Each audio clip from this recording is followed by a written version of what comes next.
Come gather round the campfire and hear our ghostly tales of chilling terrors, darkest woes, and anything that goes bump in the night. So cuddle up with your best friend or dare it alone. The darkness is closing in and spirits are calling your name. This is Fireside Phantoms.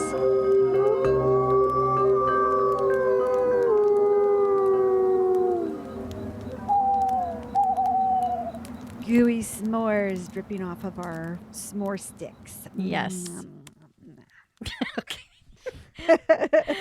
Thanksgiving is coming up. It is. What are your plans for Thanksgiving, Carol? Gobble gobble, having food delivered, of course, because that's a great idea. I didn't think about that. Yeah, I don't have the day after Thanksgiving off like a lot of lucky people. So I don't either. I had the lesson learned that you don't cook a huge meal all day and then go to work the next day because you'll be grumpy. You're right, because then you didn't get a day off. You were a slave in the kitchen all day. That's right. Oh my God. I'm going to be going to my sister's house like I do every year, and they have a big group of people. It's her family and her husband's family and their immediate children together. And yeah, it's usually a really fun time. So, well, good. Yeah. And I just, any leftovers that you have. Since Thanksgiving is coming and this is going to air the week of, I believe, this is when this drops. Let's talk about Plymouth, Massachusetts. Oh, awesome. Did you do your story on Plymouth, Massachusetts? Did. I was trying to think of scary Thanksgiving stories, and I was like, I'll just do Plymouth because, as we all know, that's where all of this glorious USA-ness began, right? That's right. That's what it all started. Plymouth Rock. Plymouth Rock. There was this rock. Have you seen Plymouth Rock? I don't remember. If I did it, I was a little girl. I don't remember. It looks like a small chintzy rock. And I don't know why they decided that was a rock. I guess there was a big rock and part of it like broke into two or something. And they took part of it and put it in like this area where you can look down and see it. But it just kind of like... Maybe over the years, people chiseled it away for a souvenir. Yeah. One year, somebody vandalized it, I guess. They spray painted it. But, wow. Yeah. At least people aren't kissing it like the Blarney Stone. Right. I heard that you can get like herpes from that. I bet you can. All sorts of STDs.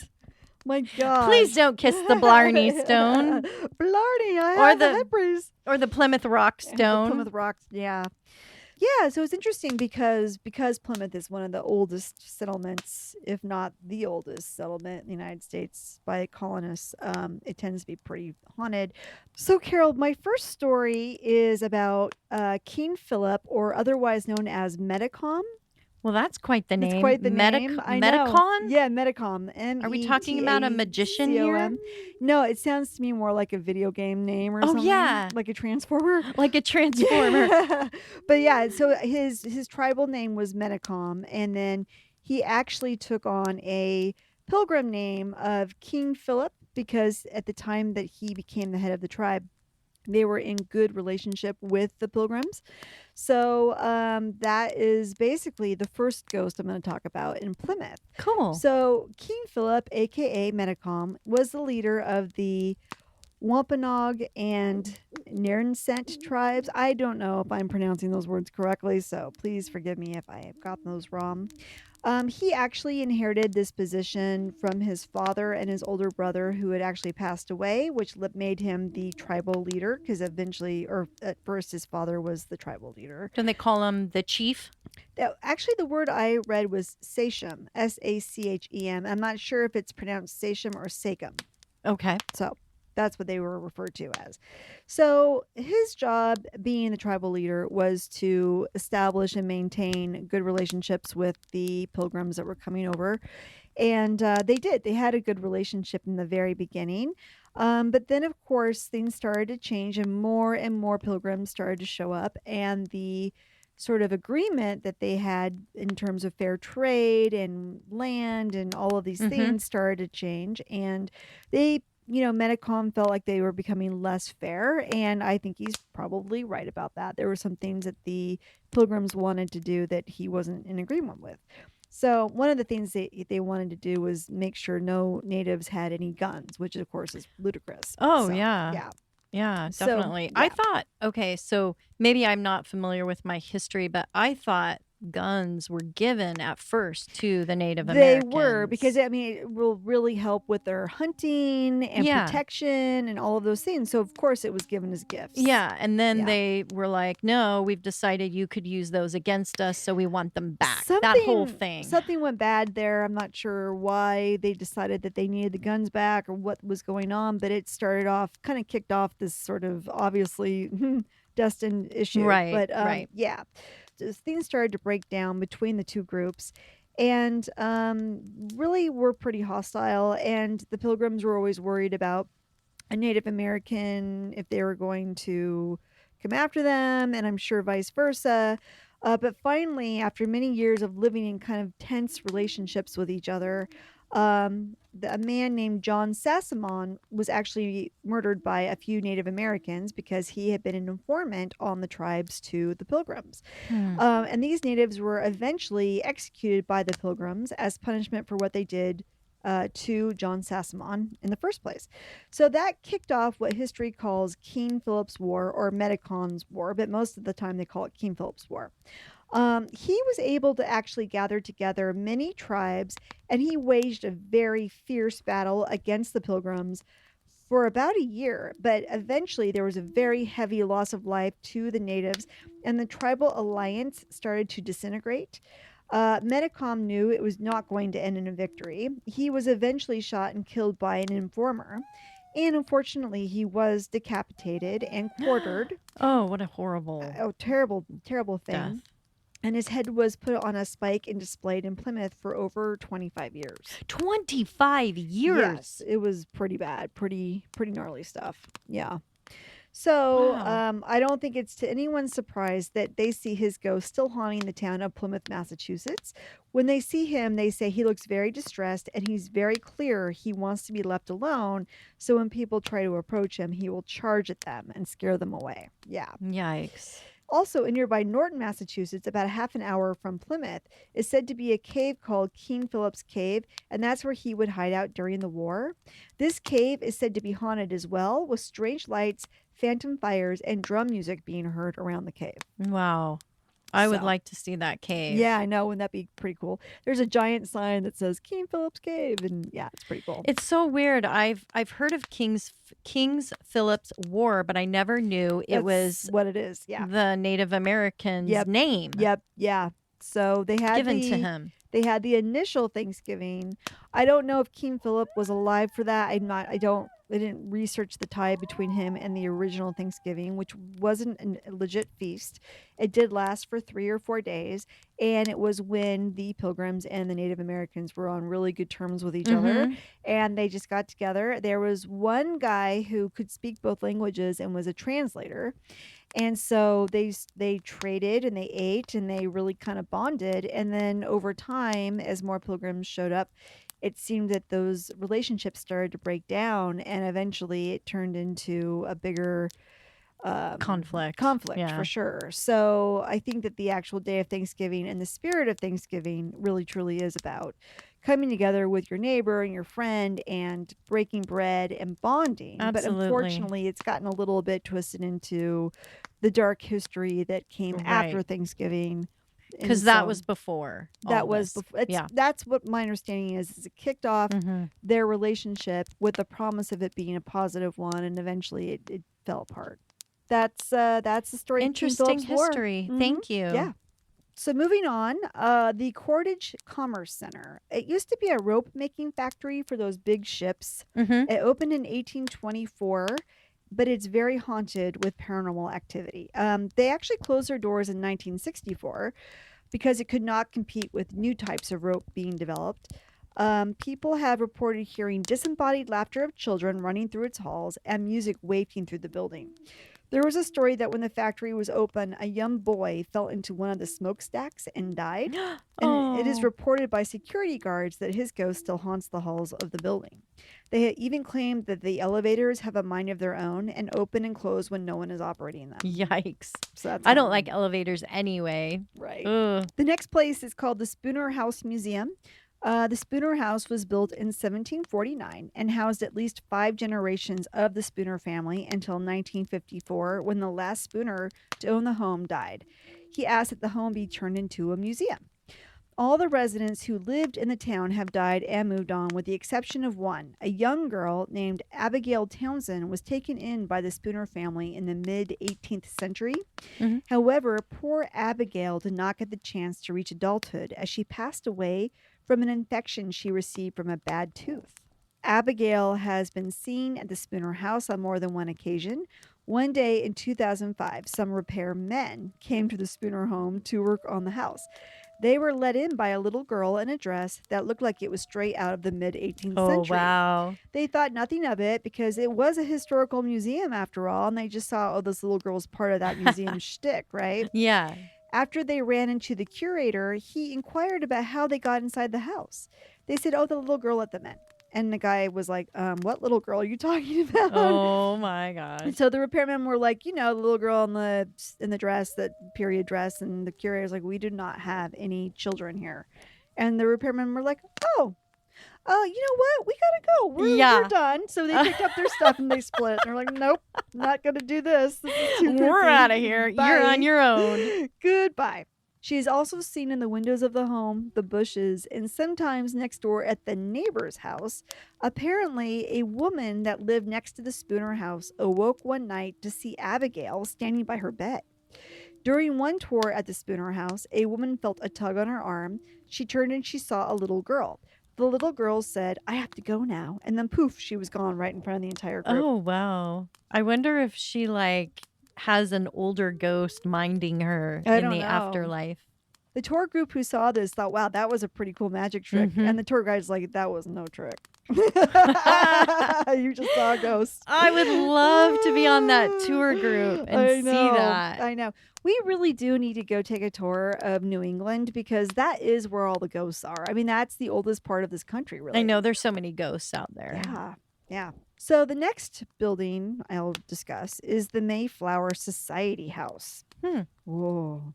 The Mayflower Society House was built by Edward Wilson, who descended from his ancestral relatives who were among the Plymouth's original Pilgrim colony. After building the home in 1754, Edward was chased out of town as he did not support the coming Revolutionary War, and he wanted to stay loyal to Britain, sucker. So he was deeply encouraged to leave or face the consequences. He did so, fleeing to Canada. However, it is believed that his spirit haunts the Mayflower Society House to this day. Visitors to the home can hear eerie organ music playing and see the apparition of Edward as he floats through the halls of his old home. I love it. I like the organ music part. Now, the next one is quite longer, and it's really kind of cool. Burial Hill is a gravesite in Plymouth, a few blocks away from Plymouth Rock. It is where some of the original Mayflower passengers are buried, so the graveyard is as old as the 1620s. That is some old graveyards. Old graveyards. There are many tragic deaths associated with the graveyard, as it has over 2,500 people buried there. On December 26, 1778, a ship called the General Arnold tried to move into the harbor to protect itself from a winter storm. But unfortunately, the Arnold got stuck on a sandbar and sprung a leak. The sailors, who were also Revolutionary War soldiers, had to go to the ship's deck to avoid the waters seeping in below. This made them vulnerable to the cold storm and, even worse, cold, icy waves that were hammering down on them from the ocean. So the men drink with, just these stories about these guys back in those days. And what they had to endure. How tough they are. Yeah. So the men, they drink whiskey, and the captain's like, pour the whiskey on your feet so you don't get frostbite. But they're like, no, we're fucked. We're just going to drink the whiskey. Oh. So they did. They drank the whiskey. They're like, we're not going to waste whiskey on our feet. Absolutely not. They're like, we're not going to survive this. We'll just drink it. So, the water around their ship started to turn to ice. It was so cold. Imagine the ocean turning to ice. Eventually, a few days later, the townspeople finally saw their break in the weather to check on them. What they found was horrible. Over 70 of the sailors had died frozen to death. They brought their bodies onto the shoreline and then hoisted them up to Burial Hill, where they were put into a mass grave for all eternity. Oh. When visitors go to Burial Hill, they see many pale figures that lunge out at them and disembodied voices telling them to go away and leave them alone, as well as screams. They also see the ghost of Captain James McGee. He survived the initial storm, but requested upon his death to be buried with the crew. They're not sure if he actually was buried with the crew, but they see him wandering around Burial Hill looking for them. One visitor to Burial Hill saw a man walking away from him up the hill wearing deerskin clothing. He was yelling at the guy, but the deerskin man just ignored him. Finally, the deerskin man turned around and showed the visitor that he had no eyes. Another thing that is said to haunt Burial Hill is a puck wedgie. Okay, what? A puck wedgie. A puck wedgie. It's supposedly a Native American legend. They are small, hairless, imp-like creatures that like to play tricks on humans. They look like Dobby from Harry Potter. Awesome. That's what it looks like. So they say that those haunt Dobby. Dobby. Dobby. Sorry, Dobby. A doobie. I wrote it down as D-O-B-Y. Dobby? Dobby. Dobby. Okay. They look like Yeah. Dobby from Harry Potter. Oh, wow. That's Sorry. great. And yet another tale, a Mayflower descendant named Thomas Southward Howland discovered a witch named Mother Crew living on his property. He told her that she had to leave, which she did not like. She told him, you know what? Make your peace, because you will not live to see another sunset. Oh, it was just his mother-in-law. Yeah. She's like, you're kicking me off the property. She said, they'll dig your grave on Burial Hill. The next day, Howland fell off his horse and died. He is also buried on Burial Hill, just like Mother Crew had promised. Oh, don't bother the mother. Don't fuck with witches. Don't do it. Don't fuck with the witches. They can curse you good. Yeah. So the next place is the Trask House. The Trask House is a museum filled with period furniture, art, and ghosts, Carol. It is said that a former British prisoner who drowned in the Plymouth Harbor upon his return to America, people can hear moaning, footsteps, and thunderous door slams. So all the artifacts and furniture in there, we don't know if that's haunted or just the building and the person's like going through it. They are claiming that this British prisoner is the one that's haunting it. I see. I guess. Mm-hmm. Yeah. Then there's the Coal Hills Crypt. Coles Hill was actually the original burial ground for the Pilgrims when they first came to the new land. Many of the original settlers died of starvation and the harsh weather during the first winter of 1620 to 1621. In fact, 52 of the 102 people that came died and were buried in the location now known as Coles Hill. Interesting. It was not named that at the time. The hill was close to the Pilgrims' village, which is why it was chosen for a burial spot. But in 1735, a great storm cast a torrential downpour upon the hill, unearthing and washing many of the skeletons down the hill and into the bay. I knew you were going to say that. Yeah. I'm like, oh, we're going to have floating corpses Yes, we coming up from the are. ground. There they are. Ugh. Hi, Carol. So they washed them down to the bay, but they were able to go and get them out of the bay. Mm-hmm. Finally, in 1921, a sarcophagus was built, and the bodies were put there for their final spot to rest. It is said that this sarcophagus is quite haunted, and you can hear the sounds of the dead talking to each other from inside the walls, and you will see creepy shadows hovering around it. I bet. I mean, are they all in there together? I think so. Because they aren't going to do like, well, this femur goes with that femur, and that's like they're not going to be able to tell that. Well, I'm just surprised they even went into the bay to retrieve them all. I Yeah, mean, that's surprising to me. They were digging out bones up until the 19th and 20th century. They were still taking stuff out of there. So, yeah. Interesting. And finally, my last stop on my tour of Plymouth, Massachusetts is the John Carver Inn. On one side of Burial Hill is the John Carver Inn, and during the Revolutionary War, it was just a house, not the inn it is today. It was used by medical students. They would go to Burial Hill at night and dig up bodies out of the graveyard that they could practice on.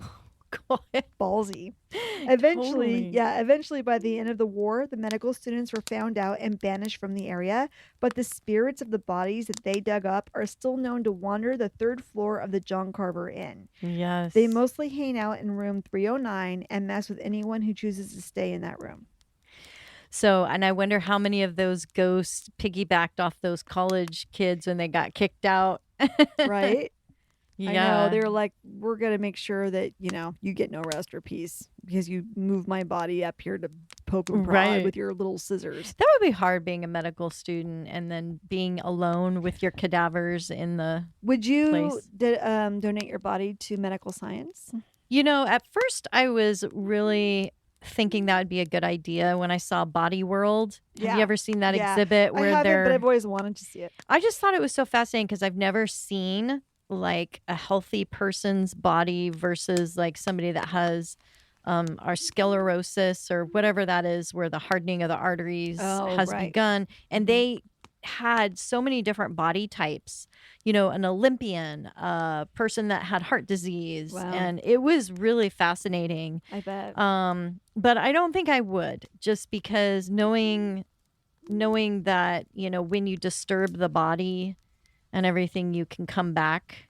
Yeah. It like somehow tethers you to have your soul come back and like haunt it.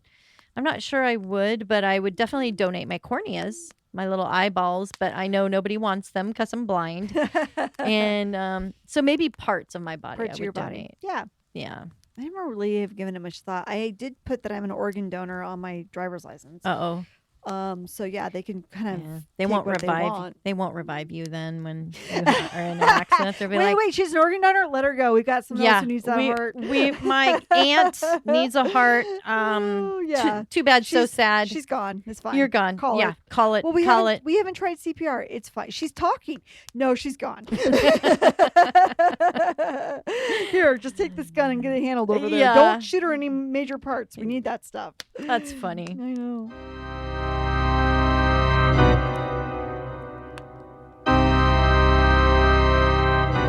My story is not so much Thanksgiving. I was looking for some cool Thanksgiving stories as well.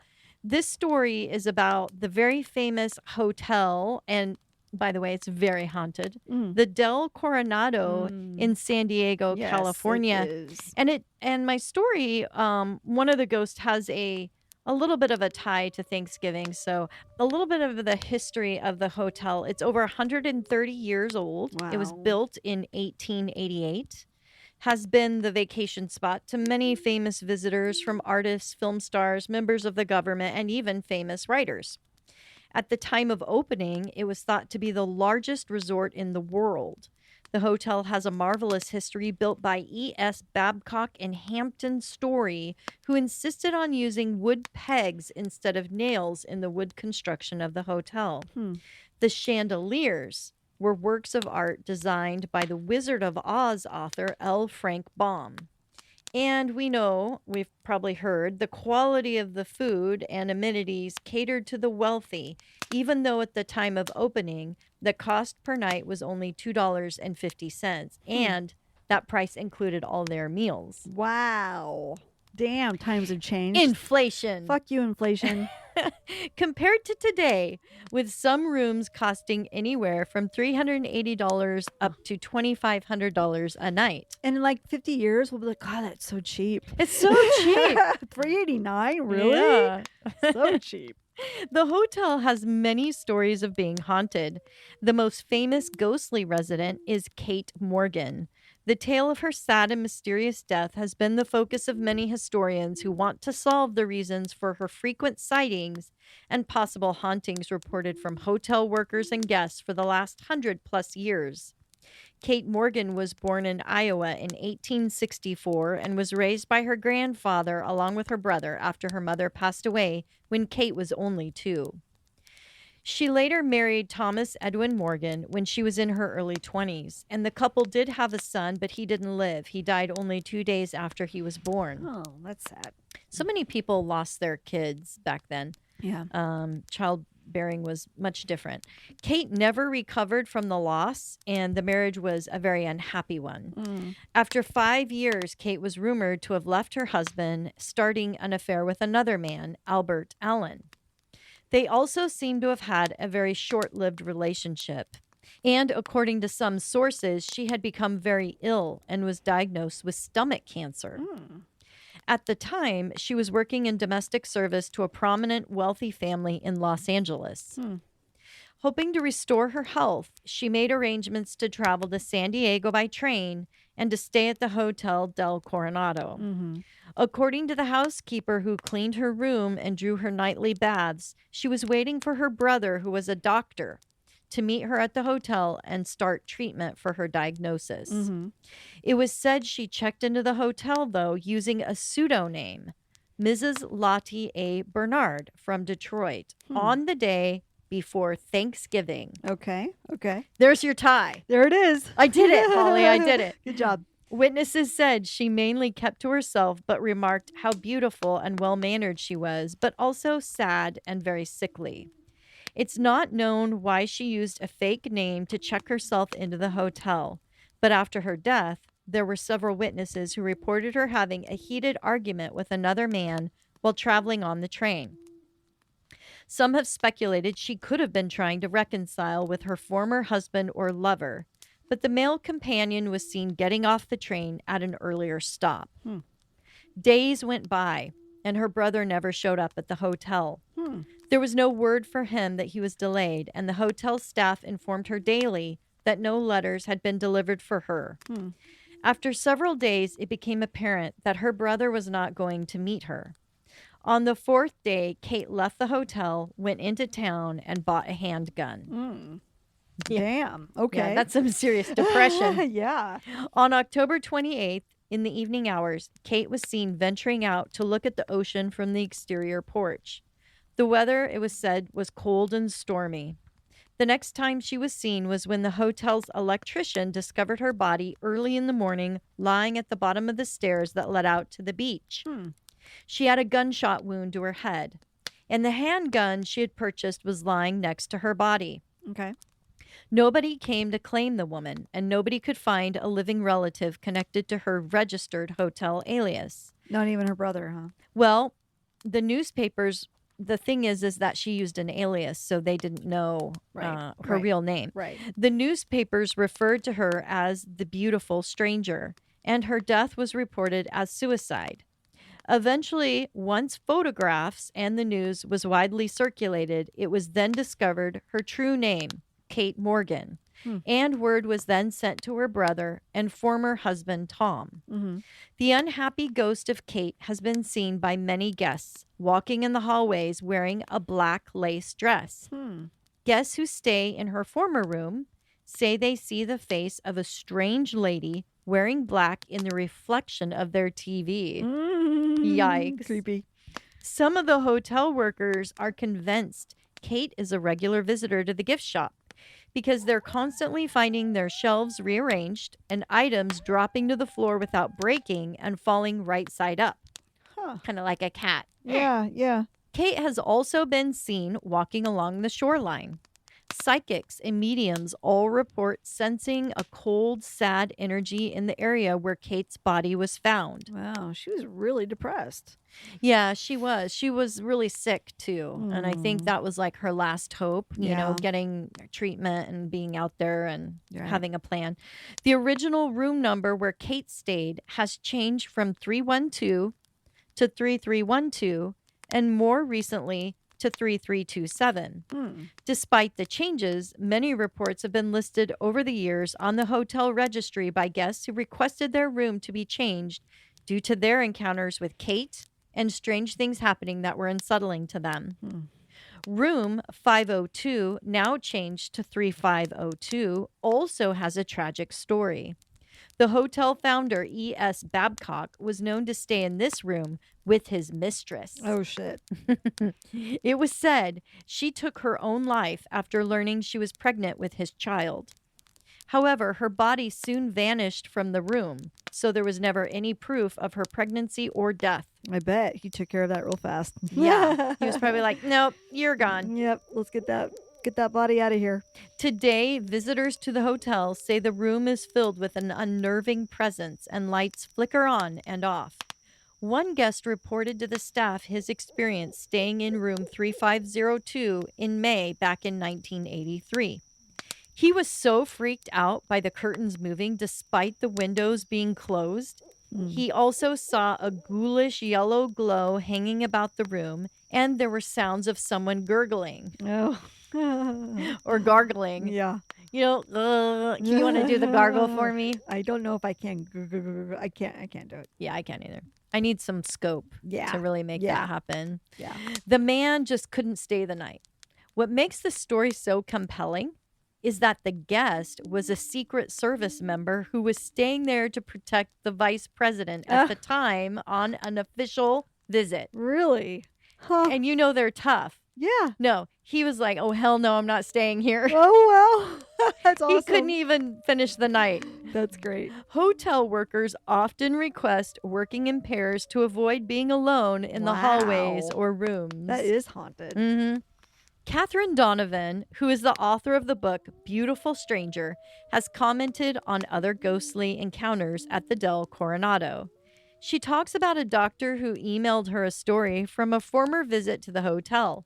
He would find his shoes moved to a different spot in the hotel room when he woke up in the mornings. He explained that he was meticulous about his habits.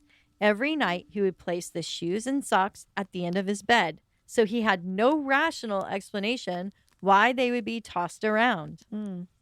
Well, I do. You're a sleepwalker, of course. One guest reported seeing her initials appear in the foggy mirror after her shower. Creepy. Where have we heard this one before? Ghosts love to do that shit. Yeah, it seems to be a real popular way for them to communicate, right? Yep. There are also reports of 2 children, a boy and girl, spotted playing on a set of stairs leading to a storage area. Hotel guests report seeing porch rockers swaying back and forth on their own. And one of the strangest stories is that a guest who checked into a room on the 5th floor reported hearing sounds of someone walking above him. Not unusual, except that would be the roof because the hotel does not have a 6th floor. Creepy. Yes. Despite all the paranormal events, Kate Morgan's former room is the most requested and usually is booked a year out in advance. Really? Do Yeah. people have, is it that common? Like, if you go and stay there, you're guaranteed a paranormal experience? Apparently so. Really? Yeah, it's very, very haunted. Wow. Photographer and author Craig Owens decided to research, write, and take photographs for historical hotels who claim paranormal activity. Of course, the Del Coronado, with its rich and extensive history, was on his list. He said that a lot of the hotels, he did not experience any activity. But at the Del Coronado, one of his recorders captured voices, footsteps, and a loud crash inside a room where they had just finished up a photo shooting. Oh, shit.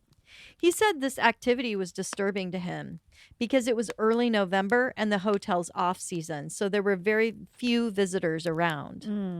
In 1980, a San Francisco attorney, Alan May, was reviewing old documents regarding the death of Kate Morgan and found an interesting note made by the coroner at the time of Kate's death. He mentioned in passing that the bullet found lodged in Kate's head was not a match to the gun Kate had purchased. Really? Just in Wow. passing. The plot thickens. It no does. wonder she's upset. No wonder. Yeah, so my question is this why Kate continues to haunt the hotel? Right. Is she trying to get justice for her untimely death? She was only 24. Oh, God, that was it. Yeah. Really? She's very young. Yes, and it does seem interesting that she had an argument with someone traveling on her way to the hotel. So you think the husband did it? I want to talk about this with you because was she scared for her life? Was that why she used a pseudonym at the hotel? Oh. Huh. But it also makes me think maybe what she told the hotel worker was a lie and she was actually there to meet a lover and not her brother, but she was embarrassed about it, so she used a fake name and then lied and said she was meeting her brother who was a doctor. Huh. Maybe she was just there for a last hurrah and the guy decided not to show up. Was her actual brother a doctor? I don't know. They say he was, or Okay. she said he was. So it's Okay. hard to know, you know. I Mhm. haven't looked at the documents personally. And it seems like when you research this, there's different opinions. Like some people said, no, Yeah, no, that she was going to meet her lover. They already just assumed that like she was trying to reconcile with her husband or something Right. like that. And we just And don't know. back in those days, it was not looked well upon if you were a woman taking a lover. You're supposed to be married. Right. And if you were unmarried and you were pregnant, that was even more scandalous. And right. so you would maybe make up the fact that you were sick and had stomach cancer. Yeah. So just there's a lot of unknowns. We may Hmm. never know, but the hotel staff wants to make sure Kate feels welcomed. And it is said they always leave out an invitation for her to their annual holiday celebrations so that she can enjoy the party. So Gobble, gobble. I wonder if they've had any psychics come and try to move her on. I don't know about that. You should check Yeah. the dead files and see if Yes. Amy's been there. Amy hasn't was- been there, I don't think. I was tempted to look it up, but I was like, Yeah. I don't know if I want to watch an I know episode. that one has been on the big haunting list for a long time, that Coronado Del Rey, whatever it is. You know, Del Coronado. Del Coronado. Yeah. And they, you know, I didn't even get into the alien side of things. There's been a lot of Really? people saying that they were abducted, From that hotel? staying there, Really? and had like Wow. alien UFO sightings and all this stuff. Well, it is So- close to the sea, right? the ocean. Yeah. That's probably why. Yeah. I would love to stay there if I could afford it, but it's very, very expensive. Yeah, no kidding. Shoot. Huh. Well, thank you. That was great. You're welcome. And I hope you guys enjoyed our Thanksgiving stories. Yeah. Happy Thanksgiving, everyone. And we hope you have a wonderful day. And don't choke on your turkey leg. Bye-bye. Bye-bye. Bye.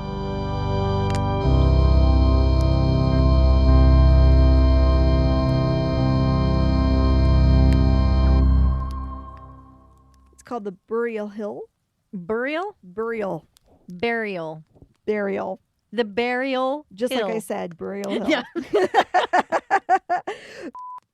Oh. That's how I wrote Did that you write? sentence. Right. Welcome to my world. The end. The Welcome end. to Yeah. my world.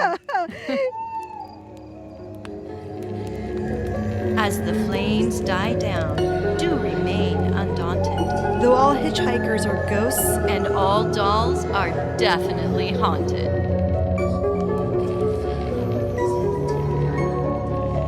hey guys, be sure to follow us on Instagram. Our handle is @FiresidePhantoms. If you have a spooky story you would like to share with us, send it to firesidephantoms@gmail.com and you may hear it on a future episode.